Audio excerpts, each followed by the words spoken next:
Por gentileza, abra a sua Bíblia em Romanos, capítulo de número 8. Um capítulo que para mim, assim, é um tesouro tremendo que tem nesse capítulo. Que eu acho que a gente só está, assim, arranhando um pouquinho a superfície. Eu queria falar com vocês sobre um tema que sempre me intrigou. E parece que nunca aprendi direito isso, parece que estou aprendendo só hoje. O que diz no versículo 14, eu quero me concentrar ali, mas quero ler os 17 primeiros versículos. E ele diz ali, pois todos os que são guiados pelo Espírito de Deus são filhos de Deus. E muitas vezes eu achei que isso era uma coisa mística, que parece que acontecia na vida da gente, que, assim, como é que funciona isso? Eu quero ser guiado, mas me ensina. Como é que é isso? E no domingo passado a gente já falou um pouquinho sobre o Espírito Santo, sobre a pessoa mais importante sobre a face da terra hoje, que é o Espírito Santo, e como ele é aquele que nos guia, né? Quando não sei se você já foi para um outro país, no dia que você for para Israel, vamos fazer uma caravana, lotar um avião, né? Ou pelo menos e vamos para Israel e lá tem guias, para cada tantas pessoas tem um guia.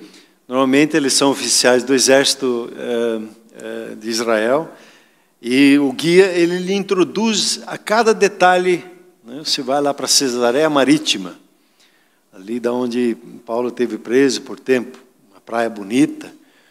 Você vai lá num anfiteatro e daí ele vai falar sobre Cesareia Marítima.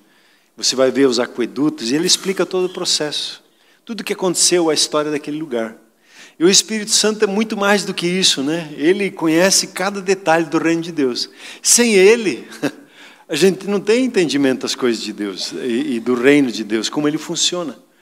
E nesse ano que nós estamos em primeiro lugar buscando o reino de Deus, nós precisamos da ajuda dele. Em todo o processo que nós já trabalhamos esse ano, nos vários momentos que nós trabalhamos, o mais prolongado foi a cura do coração, que hoje o assunto vai voltar um pouquinho na conversa. O Espírito Santo é a pessoa-chave que nós precisamos conhecer. Ficava muito admirado quando pessoas falavam assim, eu vou falar do meu amigo. Eu ficava pensando, mas como é que é isso?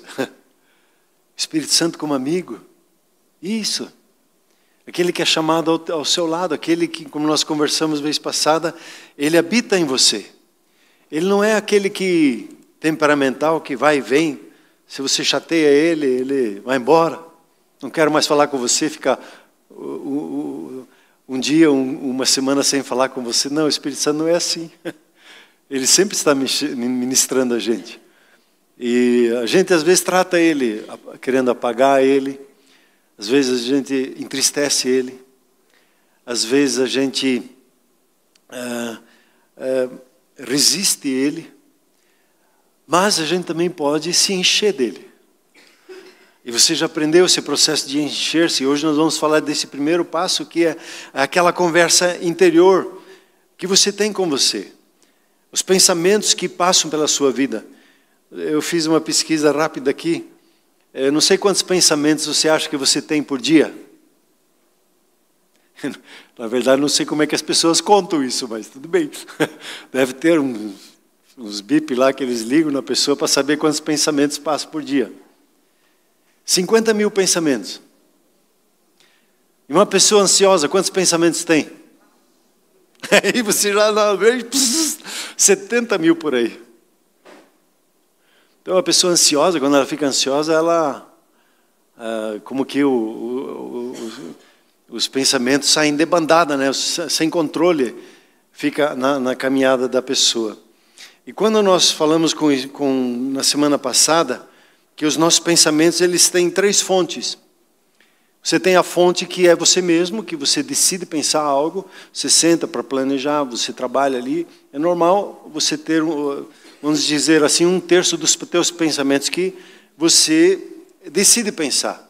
Mas 2/3 dos seus pensamentos, eles são de origem espiritual. Você tem aí 2 origens, do maligno ou de Deus.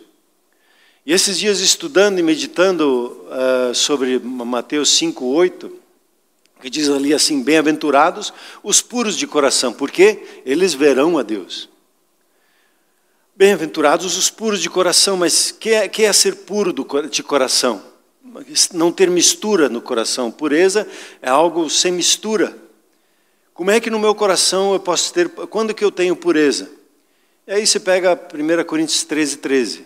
Então permanecem fé, esperança e amor. E desses três o maior é o amor. Quando o teu coração está cheio de fé, esperança e amor, o seu coração está puro. Mas quando o seu coração tem o oposto, que é o medo, a culpa e a ira, aí ele está contaminado. E cá para nós, começar comigo. O nosso coração, muitas vezes, cheio de culpa, cheio de medo, cheio de ira, de mal-estar com essa e com aquela pessoa. E o interessante é que as nossas decisões, a grande maioria delas, elas não são guiadas pelo pensamento analítico, que você pensa, a grande maioria das nossas decisões são impulsivas a partir do coração. E se o nosso coração está cheio de culpa, de medo, as nossas decisões vão ser norteadas pelo medo. Enquanto que, se o nosso coração está cheio de paz, as nossas decisões vão ser norteadas com paz. E hoje, como nós conversamos vez passada, eu quero te ajudar e me ajudar enquanto nós meditamos a perceber que os nossos pensamentos, você pode discernir eles, e em Cristo Jesus você recebeu a autoridade para dominar os seus pensamentos. Pode dar uma glória a Deus por isso? Antes, não. Éramos jogados para lá e para cá, como diz em Efésios 2. Éramos manipulados para lá e para cá, com esses sentimentos de medo, com sentimentos de raiva, de culpa, com sentimentos os mais diversos, como nós já conversamos. E eu quero lhe ajudar e orar, e no final eu quero ter um tempo contigo em oração mais uma vez, a levar o nosso coração a se render ao Senhor e perceber e discernir quais pensamentos eu quero pensar e eu decido pensar e quais eu não quero pensar. Você topa tomar uma decisão hoje? É muito simples, mas não é fácil. Sabe o que é o simples? A diferença do simples para o fácil? O simples é treinado, você já domina. O fácil todo mundo faz. Se fosse fácil, todo mundo dominava os seus pensamentos. E a maioria não domina. Quando você treina, e você é aplicado nesse treinamento, se torna simples. Então quero falar para você dessa simplicidade, mas vai exigir da minha parte, da sua parte, uma dedicação para que a gente consiga ser realmente capacitado nesse processo. Eu achei interessante uma outra pesquisa sobre preocupações, e esse senhor Norman Wright, ele escreve assim, 40% das nossas preocupações nunca vão acontecer. E a gente fica ansioso, preocupado com gastrite, isso e aquilo, de 40% que nunca vai acontecer. 30% das nossas preocupações, elas não podem ser mudadas por nós. A gente não tem controle sobre elas. 30%. Vai fazer o que então? 12% das nossas preocupações são preocupações desnecessárias com a nossa saúde. Nos meus 90 anos, como é que vai ser? 10% das nossas preocupações, elas são mesquinhas e diversas. Às vezes com pessoa do trânsito e coisas assim, né, que não tem valor. Somente 8% das preocupações realmente têm valor. E com esses 8%, a Bíblia ainda diz assim, em Filipenses, antes de falar sobre o que ocupar nossos pensamentos, ele diz lá, entregue toda a ansiedade diante de Deus, né, que você apresenta com ação de graças, e você entrega a Deus. Então, eu queria ler com você o texto de Romanos, e eu vou me ater a 3 versículos desses 17, mas gostaria que você pegasse o todo, né? Então, vamos lá, Romanos 8. Só para você pegar o contexto, né? Como bom professor, né? Já falando do contexto, ele começa falando que todas as pessoas têm o conhecimento de Deus, mas nem todas reconhecem o conhecimento de Deus. E ele chega à conclusão que todos pecaram, não tem um que se salva, todos. Né? Mas todos podem ser justificados em Cristo Jesus. Então, todo que crê, ele é justificado em Cristo Jesus. Aí ele dá o exemplo de Abraão, como Abraão foi justificado pela fé. Aí ele dá o exemplo de Jesus, como ele acabou um ciclo, né, onde a morte governou e agora a vida governa por intermédio dele. Tanto que o Silvio até citou aqui, onde o pecado abundou, a graça superabundou sobre as nossas vidas. E aí, normalmente, no capítulo 6, as pessoas dizem, mas então, quanto mais pecar, mais graça tem? Ele diz, não, nós morremos por uma vida sem Deus. Nós vivemos hoje uma vida com Deus, né, consagrados a Ele.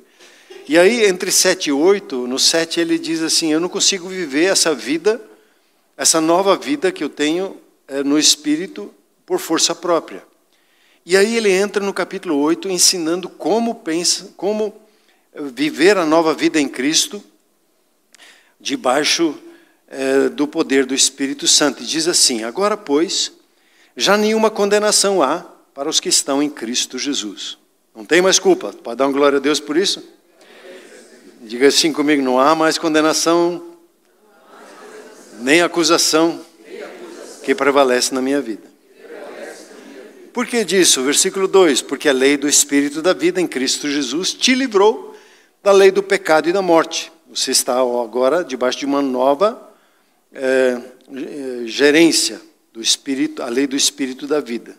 Porquanto que fora impossível na lei, que é boa, como ele diz, ela é inclusive espiritual, que diz no capítulo anterior, mas ela estava enferma pela carne, pela natureza humana.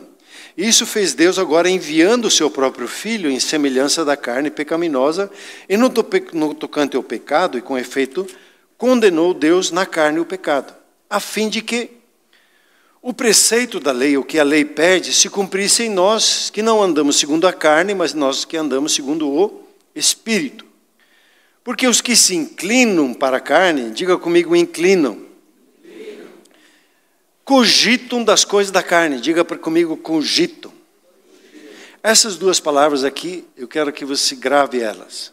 Mas os que se inclinam para o Espírito, cogitam das coisas do Espírito. Porque o pendor da carne, quer dizer, o resultado, né, o fruto da carne dá para a morte, mas o fruto do Espírito para a vida e paz. Por isso, o pendor da carne é inimizade contra Deus, pois não está sujeito à lei de Deus, nem pode estar. Portanto, os que estão na carne não podem agradar a Deus. 9. Vós, porém, não estáis na carne, mas no Espírito. Diga amém. Se de fato o Espírito de Deus habita em vós. E se alguém não tem o Espírito de Cristo, esse tal não é dele. Se, porém, Cristo está em vós, o corpo, na verdade, está morto por causa do pecado, mas o Espírito é vida por causa da justiça. Se habita em vós o Espírito daquele que ressuscitou a Jesus dentre os mortos, esse mesmo que ressuscitou a Cristo Jesus dentre os mortos, vivificará também os nossos corpos mortais. Diga assim comigo, o Espírito Santo vivifica o meu corpo. Manifesta a vida nele, né? Por meio do seu Espírito que em nós habita. No 12. Assim, pois, irmãos, somos devedores não à carne, como se constrangidos a viver segundo a carne. Porque se viverdes segundo a carne, caminhais para a morte. Mas se pelo Espírito mortificardes os feitos do corpo, certamente vivereis. Pois todos os que são guiados pelo Espírito de Deus são filhos de Deus. Porque não recebestes o espírito de escravidão para viverdes outra vez atemorizados, mas recebestes o espírito de adoção, baseados no qual clamamos, vamos dizer juntos, Abba Pai. Papaizinho, né? Papito.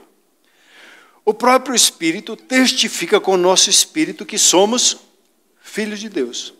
Ora, se somos filhos, somos também herdeiros. Herdeiros de Deus e co-herdeiros com Cristo. Se com Ele sofrermos, para que também com Ele sejamos glorificados. Amém? Veja ali comigo lá o versículo 5 e 6 e o 14, esses 3 versículos que eu quero dar um pouquinho mais atenção. É impossível em alguns minutos pegar todo esse capítulo, né? A palavra cogitar, eu sei que nem todas as traduções trazem essa palavra cogitar, mas eu pesquisei em outras, fala lá da mentalidade de Cristo. Eu achei muito interessante essa tradução da Ara, que ela diz cogitar, porque ela fala de algo que eu faço.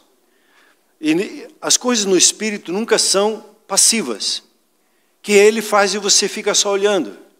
Sempre há uma interação nossa. Então, o cogitar é algo que eu faço, eu cogito. E o que é o cogitar?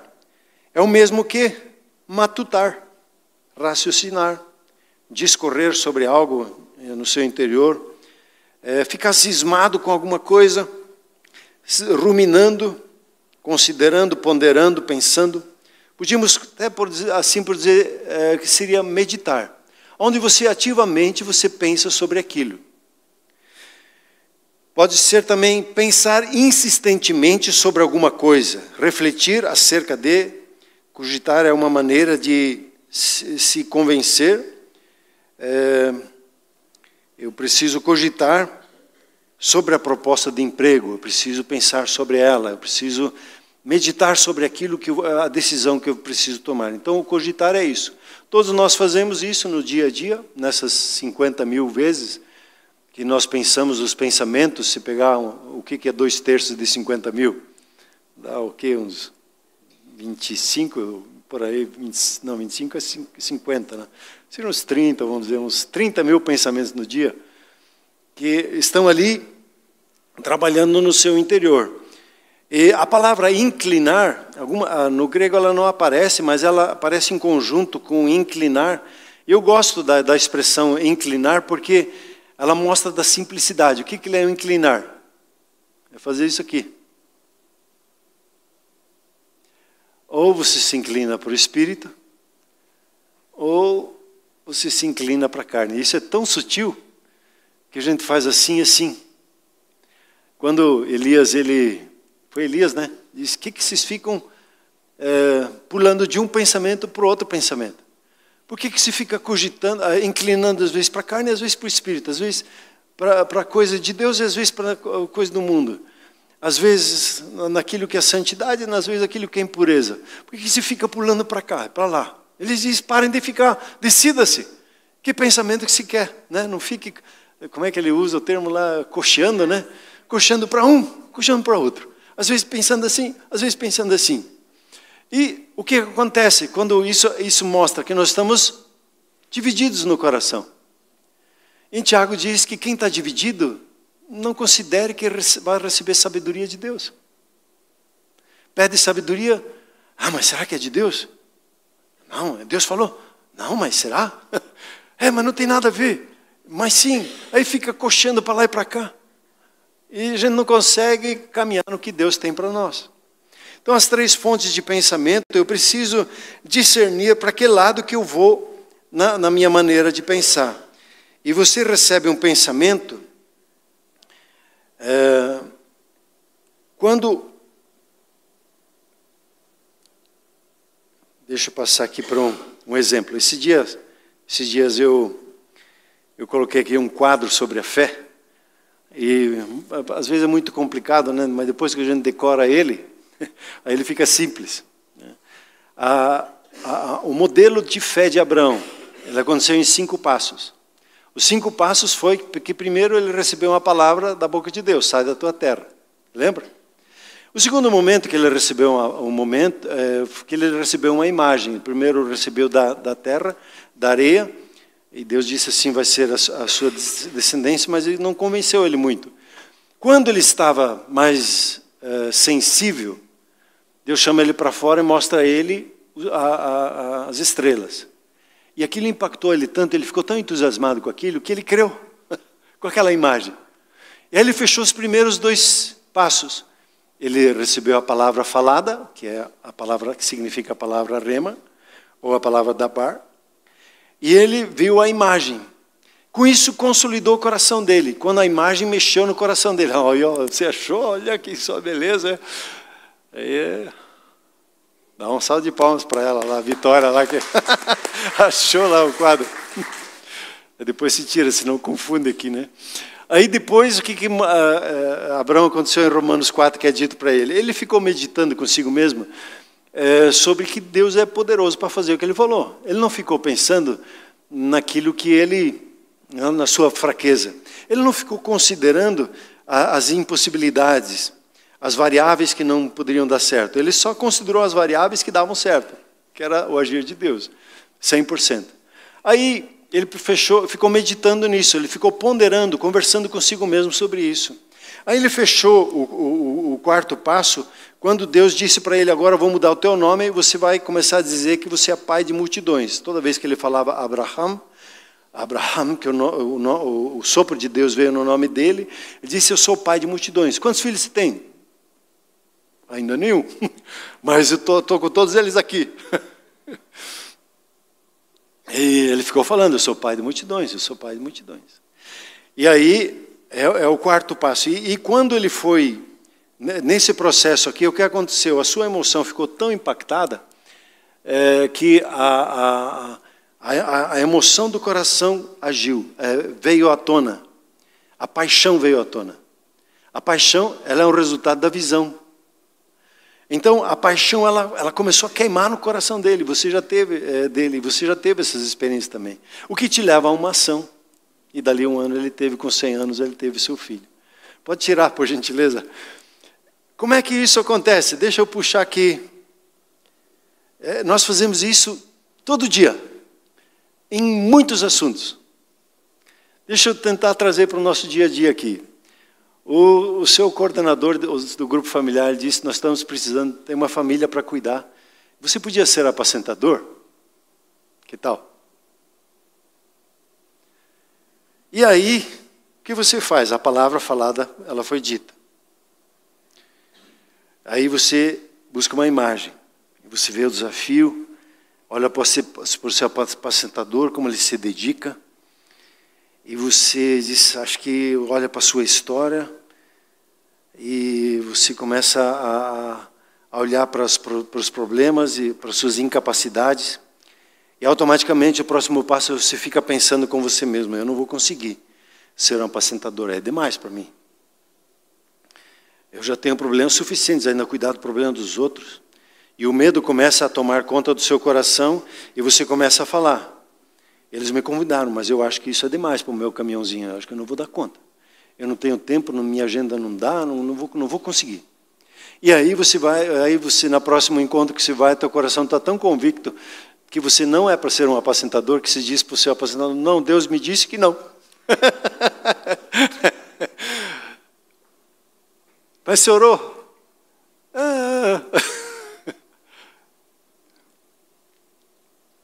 Aí até entra um outro tema, os ídolos do coração, né?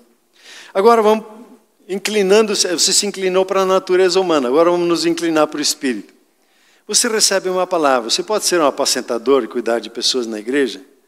Aí você busca uma imagem, você vê pessoas que você já ajudou, e como foi bom ajudar o seu próximo, aquele sentimento enche o seu coração quando você lembra de como é bom ver pessoas sendo ajudadas. E você começa a meditar, você entrega essa decisão ao Espírito Santo e começa a cogitar diante dele, pensar os pensamentos. Espírito Santo, como é que o Senhor pensa sobre isso? É hora, é tempo? O Senhor me chamou realmente para isso? E você começa a falar com o seu próximo, alguém perto de você. Hoje eu recebi um chamado do Espírito. E o Espírito Santo está confirmando no meu coração. Eu vou ser bênção para milhares de pessoas. A palavra de Deus também é verdadeira na minha vida. Que o meu valor é o valor de milhares. E quando você vai considerando esses tipos de pensamento, uma emoção forte enche o seu coração. E você vai falar lá para o seu discipulador, para o seu apacentador: eis-me aqui, eu sei que não sou capaz por mim, mas eu estou disposto, usa-me. E você se põe à disposição dele. Nós poderíamos seguir pensamentos em relação ao relacionamento conjugal, né? Às vezes o cônjuge fala alguma coisa e aquilo cai no lugar errado. Você se engasga com aquilo. Aí você já começa a pensar ver coisas ruins, ou ele se atrasa, né? Eu, às vezes falo com as mães, né? O filho diz assim: não, eu vou chegar às 11 horas em casa hoje. E a 1 hora ele não chegou ainda. O que a mãe já vê? Já vê que aconteceu um acidente, já vê até o caixão. E o que acontece com as emoções do seu coração? Ela já fica meditando, aquilo fica crescendo dentro dela. E ela começa a ligar para todo mundo, fica ansiosa, fica preocupada. E é esse mesmo caminho que a gente faz. Então, conforme os pensamentos que nós recebemos, eu preciso discernir: esse pensamento é de Deus ou esse pensamento não é de Deus? E alguns a gente não considera isso, mas a palavra falada, ela é um rema, ela pode ser de Satanás. 1/3 no mínimo dos pensamentos que nós temos são do inimigo. Na minha vida acontece assim. 1/3 dos pensamentos no mínimo. É o diabo lá querendo fofocar sobre alguém, é o diabo querendo desanimar, é o diabo querendo trazer medo em relação à saúde, é o diabo querendo trazer medo em relação ao futuro, em relação a como eu vou pagar as contas na segunda-feira, é o medo, a ansiedade que vem sobre isso e sobre aquele outro. E qual o caminho que eu vou seguir com esses pensamentos? Quando eu identifico o medo, a insegurança, né? A incredulidade, a dúvida.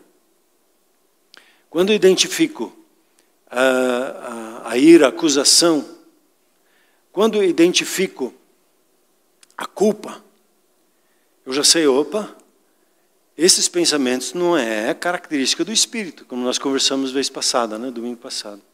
Não tem nada a ver com o Espírito Santo isso aqui. Como é que é o Espírito Santo? Os pensamentos dele são de amor, são de paz, são de esperança, né, em relação ao futuro, tem esperança. Eles são pensamentos que nos envolvem, nos trazem segurança. Como é que eu vou seguir esses pensamentos? A palavra, a revelação-chave dessa manhã é que a palavra de Satanás, quando ela é incubada no nosso coração, e quando você aceita ela no coração, ela vai gerar medo. Ah, mas pastor, o senhor está dizendo que o Satanás tem acesso? Por isso que a Bíblia fala que mais do que tudo se guarde o seu coração. Porque ele é vulnerável. Ah, eu vou blindar meu coração. Sim, com a palavra de Deus. Por isso que quando vem uma palavra do inimigo que causa medo, o que eu faço? Eu blindo ele, blindo meu coração com a palavra de Deus. E aí eu tenho um espírito contrário, começo a falar: o Senhor é meu pastor. Ele não me faltará. Amém?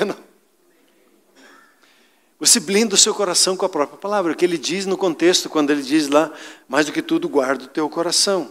E a palavra falada de Deus, o rema de Deus, quando você incuba, ele é incubado no seu coração, que era aquela imagem lá que o Paul Yong Chol colocou, do processo da concepção, né?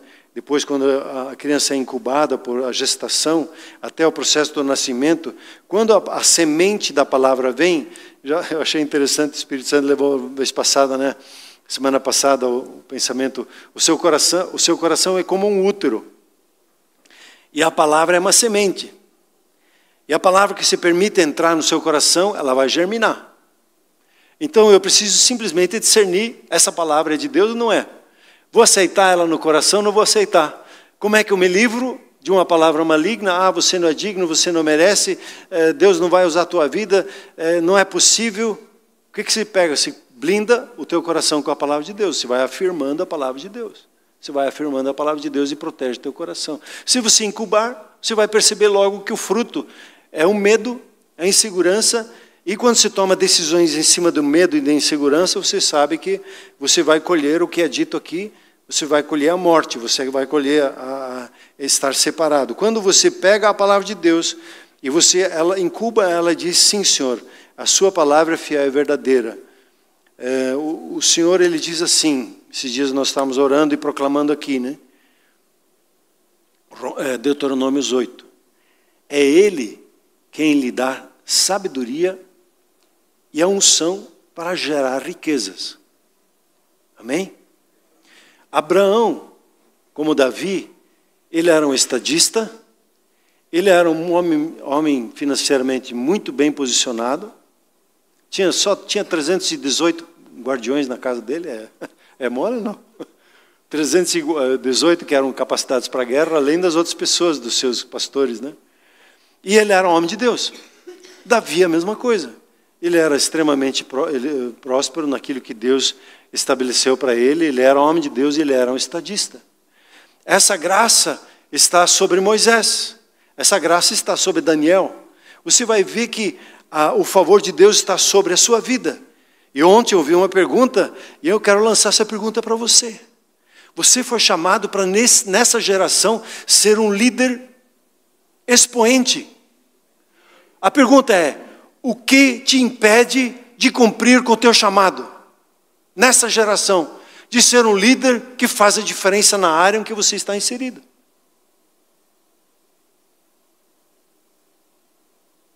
Medo, culpa, raiva, ira, que te impede, que me impede. Vergonha, o que vão dizer? Será que Deus vai me usar? O que nos impede de fazer a diferença e avançarmos naquilo que Deus tem preparado para nós? E inclinar-nos para o que é correto. Eu quero te convidar hoje a você se inclinar para as coisas do Espírito. E isso precisa ser treinado, porque a gente é treinado demais para o outro lado. Para as coisas da carne, para as coisas da natureza humana, para que as pessoas vão dizer, para as coisas que não deram certo. E nós somos chamados, e você hoje está recebendo essa palavra da boca de Deus, para que você se firme, se incline para as coisas do Espírito. E o Senhor vai te levantar nessa geração, nesse tempo, na sua idade, com a sua experiência de vida. A sua maior dor é a sua maior oportunidade de manifestar o reino de Deus.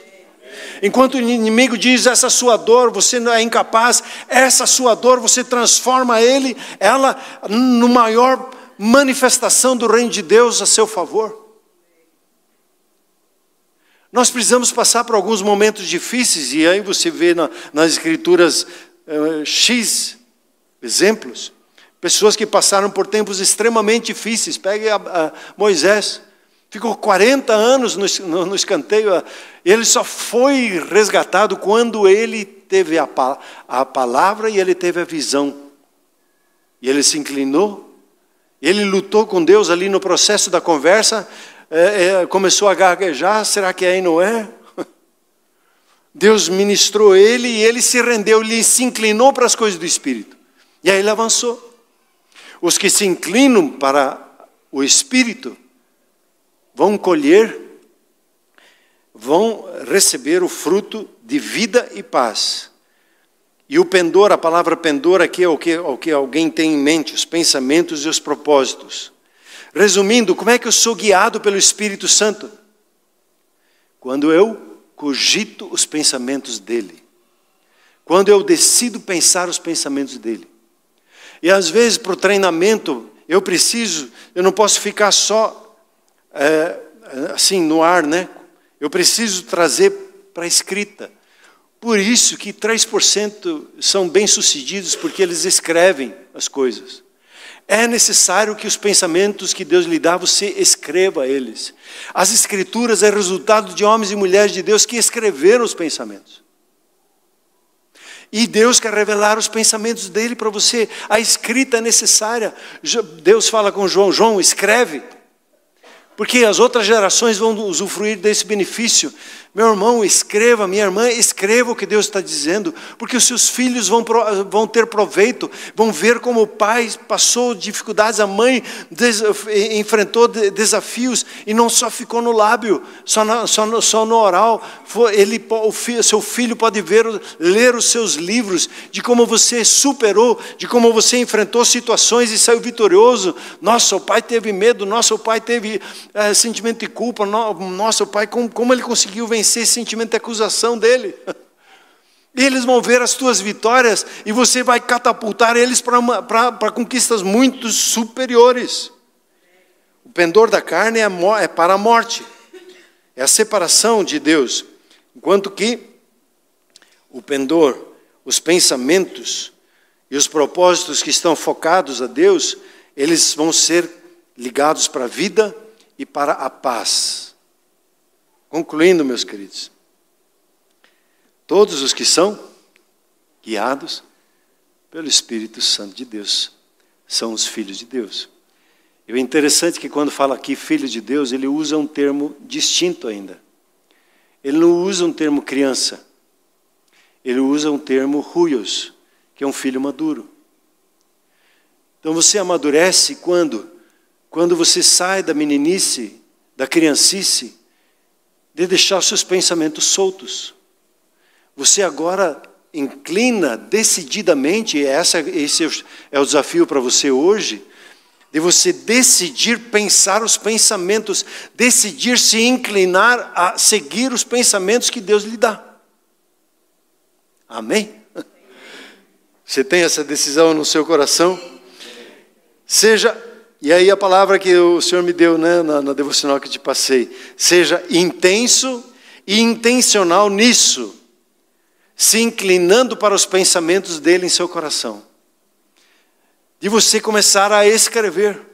E no escrever você vai perceber e vai conseguir se treinar a discernir: esse pensamento é de Deus e esse não é pensamento. Ah, pastor, tem que escrever os pensamentos ruins, às vezes é bom. Você escrever e dizer: Deus, eu estou com esse tipo de pensamento. Mas o que o Senhor diz a esse respeito? Estou dizendo isso. Aí você se inclina: ok, isso aqui eu não quero, eu nego isso. E eu recebo a luz, eu saio das trevas e vou para a luz com os meus pensamentos. Assim se domina os seus pensamentos. Amém? Você recebe a palavra de hoje? Por gentileza, se coloque em pé. Eu quero orar com você, especificamente nesse assunto. Os pensamentos, eles podem ser um cavalo selvagem. Né? Um cavalo selvagem você faz bu, ele sai correndo para lá e para cá e você não doma ele. Mas um cavalo amansado, você tem todo o poder dele sob o teu comando. E quando você entra no teu carro, quantos cavalos tem ali? Pode ter uns 300, outro tem uns 400, o meu tem uns 100, acho que uns 98 por ali. E você domina eles. Quando você tem o poder debaixo de domínio, você vai ver o texto da palavra de Deus que diz assim: os mansos dominam a terra. Quando você domina os seus pensamentos e traz eles para os 5 passos e vai ouvindo o que vem da parte de Deus, vê o que Deus te mostra, você medita sobre isso, você começa a falar sobre isso e você percebe a emoção que enche o seu coração e você começa a agir naquilo que Deus tem preparado para você. Isso aqui é um treinamento, isso também precisa ser levado passo a passo para que você consolide o processo, mas vá com paciência. Porque um treinamento é assim: quando você aprendeu a dirigir e dominar os cavalos do seu carro, né, a primeira vez que você andou lá, o carro do pai lá deu uns pulos, eu acertei bem a marcha ali com ele, mas depois dominei o processo. No começo sai meio truncado, mas se exercite, decida-se a dominar os pensamentos e a perceber os que são que você pensa, os que o inimigo traz, e traga os 50 mil pensamentos que você tem diariamente para debaixo do governo do Espírito Santo. Ele te ajuda. O Espírito Santo te ajuda. Eu queria que você viesse hoje aqui à frente e você dissesse assim: Senhor, hoje eu quero submeter os meus pensamentos ao Senhor. Hoje eu decido a inclinar-me. Hoje eu decido a cogitar os pensamentos do Senhor e que o Senhor tem para a minha vida. Eu rejeito os pensamentos malignos. Eu rejeito as visões das trevas. Eu rejeito o medo, eu rejeito a culpa, eu rejeito a ira, e eu recebo no meu coração o amor, a fé, a esperança. Sim, Pai Celeste, aqui está o nosso coração, aqui está a nossa mente, os nossos pensamentos, e nós os ofertamos ao Senhor. Nós os ofertamos ao Senhor.